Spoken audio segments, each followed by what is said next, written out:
Hi hello నమస్తే welcome back to your channel spicy leaf.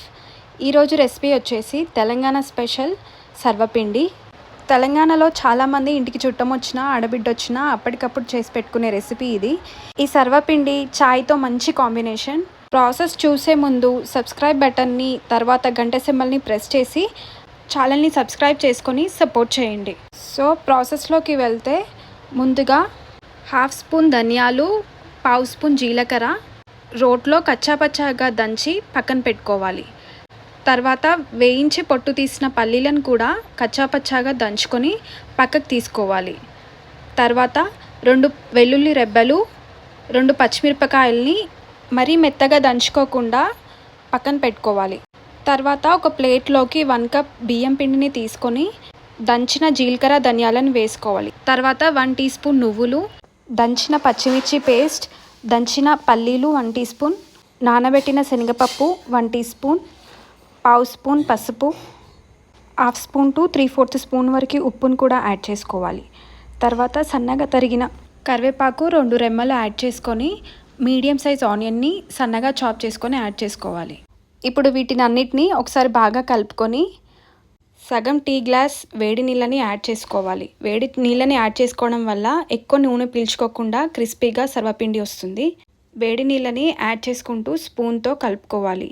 తర్వాత 1 spoon నూనెని కూడా యాడ్ చేసుకొని చేతిని చల్ల నీళ్ళలో పెట్టుకుంటూ ముద్దలాగా చేసుకోవాలి.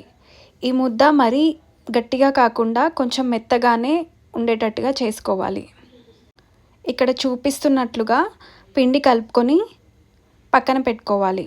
ఇప్పుడు సర్వపిండిని కాల్చుకునే గిన్నెకి 1 స్పూన్ ఆయిల్ వేసి అంతా స్ప్రెడ్ చేసుకొని ముందు కలుపుకున్న పిండిని చిన్న ముద్దలాగా చేసుకొని చేయితో కొంచెం మందంగా ఒత్తుకోవాలి. ఇట్లా కంప్లీట్గా పిండిని స్ప్రెడ్ చేసుకున్న తర్వాత చిన్నగా హోల్స్ పెట్టుకోవాలి. నెక్స్ట్ వేరే ప్యాన్కి కూడా ఆయిలింగ్ చేసి పిండిని స్ప్రెడ్ చేసుకోవాలి. తర్వాత హోల్స్లా చేసుకొని దాంట్లో 1 స్పూన్ ఆయిల్ని కూడా యాడ్ చేసుకొని గ్యాస్ ఆన్ చేసి మంటని సిమ్లో ఉంచి మూత పెట్టుకొని ఫ్రై చేసుకోవాలి. అట్లా 3 నిమిషాలు కుక్ అయిన తర్వాత ప్యాన్ని కొంచెం తిప్పుతూ ఫ్రై చేసుకోవాలి. గిన్నె నుండి సర్వపిండి సపరేట్ అయితే సర్వపిండి కంప్లీట్గా ఫ్రై అయినట్టు. సో దీన్ని రివర్స్ చేసుకొని ఇంకొద్దిసేపు ఫ్రై చేసుకోవాలి. 2 సైడ్స్ ఫ్రై చేసుకుంటే సర్వపిండి పచ్చిగా ఉండకుండా మంచిగా ఫ్రై అయి టేస్టీగా ఉంటుంది. లైట్ గోల్డెన్ బ్రౌన్ కలర్లోకి వచ్చి మంచిగా ఫ్రై అయిన తర్వాత ఒక ప్లేట్లోకి సపరేట్ చేసుకోవాలి. వేడి నీళ్ళు యాడ్ చేసుకొని పిండి కలుపుకోవడం వల్ల ఆయిల్ ఎక్కువ వేసినా కూడా అది సర్వపిండికి అంటుకోకుండా గిన్నెలో మిగిలిపోతుంది. ఈజీగా సర్వపిండి రెడీ అయిపోయింది. సర్వింగ్ బౌల్లోకి తీసుకొని సర్వ్ చేసుకోవడమే. Thanks for watching. Subscribe my channel.